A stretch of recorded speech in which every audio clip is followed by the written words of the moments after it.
things have just gotten brutal in the Bronx following the Subway Series against the New York Mets. What's going on, guys? Welcome to Yankees Digest. I'm your host, Gabby Gordon, where we cover all things New York Yankees, but today I really want to zero in on the Gleyber Torres fiasco, if you will. The situation that has been plaguing the New York Yankees and really has set the tone this entire Subway Series, which the Yankees got swept in, by the way. Gleyber Torres and his absolutely epic downfall, really of epic proportions, if you want to even go that far. He has completely gone from a Yankees player that could be reliable to a Yankees player that got benched. Let's take a quick look at his stats because I really want to go over this and just talk about what's been going on. These are the basics. He's got 7 home runs, 29 RBIs. He's got 62 hits on 288 at-bats, only 31 walks, 78 strikeouts. And not to mention his second base work. They always say that there are 2 sides to baseball, 2 sides to the game, and there are 2 sides to the game. The only unfortunate part is that Gleyber Torres is not succeeding on either side. His defensive stats are almost as alarming as his offensive stats, if not more alarming. In fact, and I want to show you this right here, folks, this is ridiculous. Torres has slashed, first off, let's just take a look at the downfall in the numbers. 215, 294, and 333 with 62 hits and 78 strikeouts so far this season. Last season, we were talking about 273, 347, and a 453 slash line. That is concerning in itself, an epic downfall, and usually it's supposed to go the other way. What may be even more concerning in my eyes, and in the eyes of the New York Yankees organization, is his .960 fielding percentage at second base and the 12 errors that give him the second most in all of the MLB.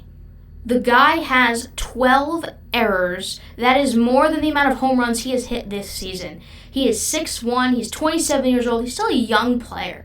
People forget he's been on the Yankees for quite some time. Some might even call him a veteran on this team. He is a young player, but he is deeply struggling. Aaron Boone had some stuff to say regarding the situation. He said, quote, "It's been a grind. It's been a struggle." I think he's feeling that a little bit. Then talking about the fact that he chose to bench him in Game 2 of the Subway Series, he says, quote, "I think it's hopefully something that will serve him well both mentally and physically. To just take an exhale, to work, to get him rolling. When he's going, like we've all seen him go, he's a really important piece to the lineup." Again, that's manager Aaron Boone on benching Gleyber Torres. Some alarming comments from Aaron Boone because when a manager can see that you're wearing your emotions on your sleeve, it's a problem. A lot of these baseball players will go through slumps. It's part of the game. We all say this game is a game of failure. The quote, for all of you out there who play, you fail 7 out of 10 times and you're still one of the best in the business, batting .300, right? It is impossible to succeed every single moment you step on the field. And us fans, we know that. Aaron Boone knows that. Gleyber Torres and his teammates, they know that. But there's a difference between failure and absolute struggle. And what Gleyber Torres is going through right now is absolute struggle, and you gotta feel for him. You gotta feel for him because he's never one of those guys that you have a problem with. He's always that giddy, happy, smiling kind of player. He's not a home run power hitter. He's an on-base, singles, doubles, the occasional triple type of hitter. And usually, he can be somewhat reliable in the field, and his defense has improved since first joining this Yankees squad.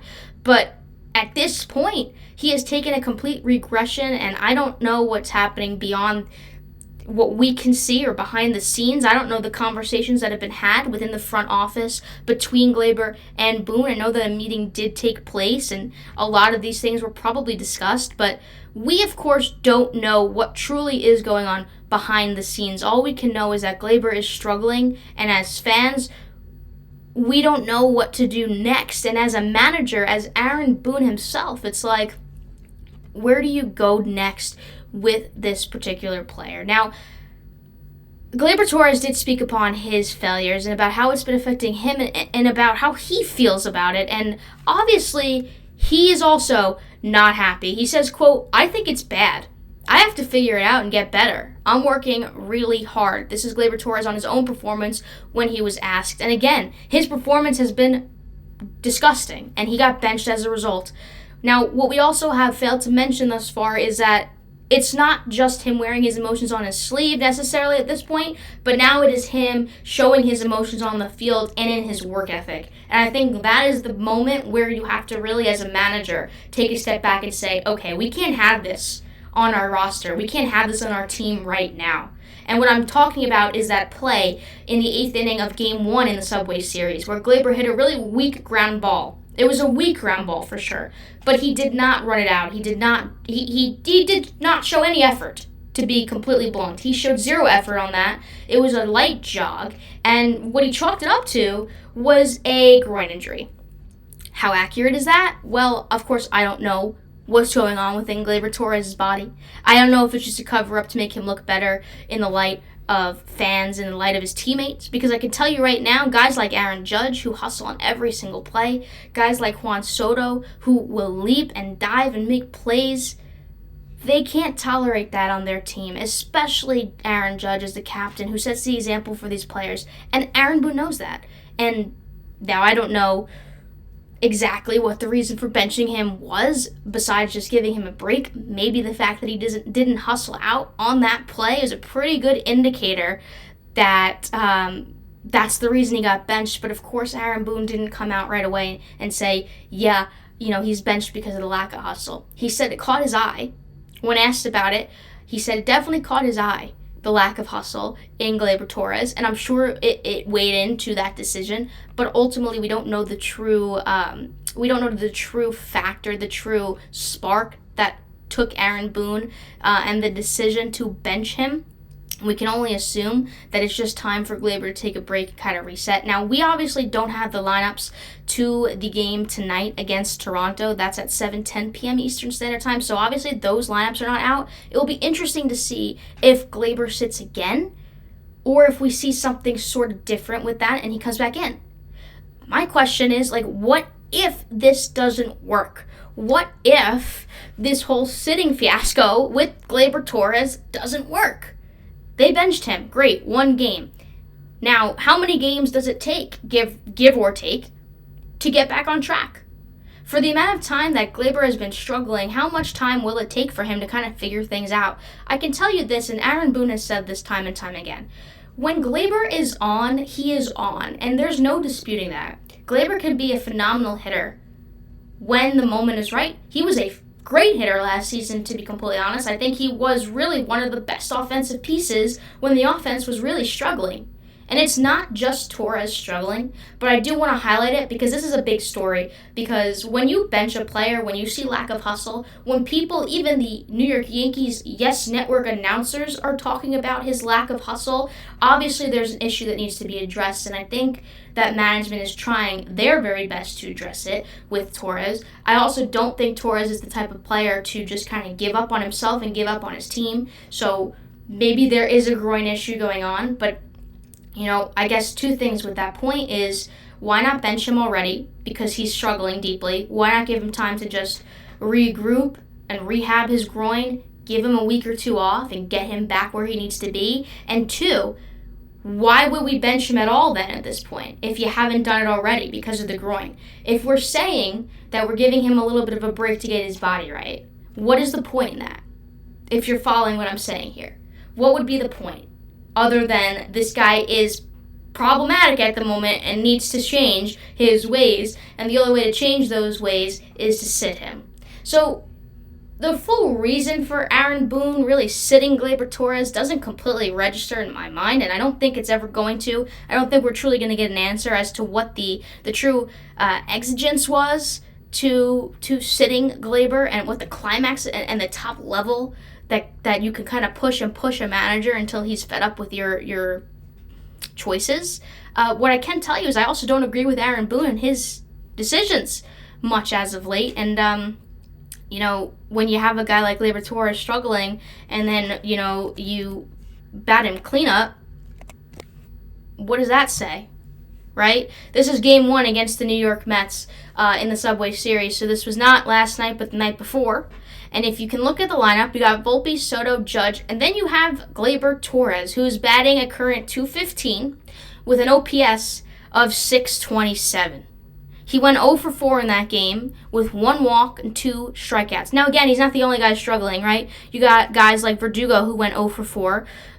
You got Davis, who went 0 for 3. LeMahieu went 0 for 4. That's a whole other issue as well. You got Trevino, who went 0 for 2. You pinch hit Ben Rice, right? He went 1 for 2, got 1 hit. That was a nice little spark. But when you're looking at your lineup here and you see Gleyber Torres, who is struggling in the way that he is, and he's batting cleanup, what message does that send to your team in the first place? And then you look, of course, at the New York Mets batters, and you can just see the difference right now between their offensive statistics. Obviously, with the exception of Jeff McNeil, who's, he had a great game against Garrett Cole, but so did most of this lineup. He's batting .216, but if you really look at the offensive side from Gleyber Torres, why is he batting cleanup? That's just my biggest question. It's like, what is the logic behind that? There really is no logic behind that. And so, I guess the main deal here is that this guy is struggling. He is struggling really to epic proportions, and what's interesting and going to be interesting in the coming days with this story is how long will he sit? I don't think it sends a message at all whatsoever if you sit the guy 1 game and then he's back in today and nothing changes. I don't think it does the guy any benefits if you sit him just last night and he's back in the lineup today playing. I don't think 1 day really matches up to all the struggles that he has been facing offensively, defensively. This would be a completely different storyline if Gleyber was struggling offensively but killing it defensively, making plays left and right. We're not talking about questionable errors here.